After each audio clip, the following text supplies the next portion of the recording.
In the world of drag racing, rat rods carved out a rebellious niche, transforming not just the competition, but the very definition of automotive style. Rooted in hot rod culture of the 1940s and 50s, rat rods began as rough-hewn, DIY alternatives to the gleaming, meticulously polished show cars. These machines prioritized raw performance and personal expression over perfection, often assembled with scavenged parts, mismatched panels, and visible welds. Over time, the aesthetic evolved into a celebrated form of anti-style.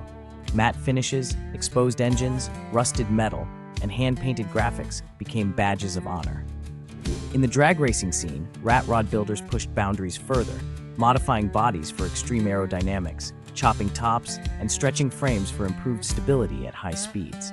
Creative uses of household items, like wrench door handles or license plate floors, turned each car into rolling art.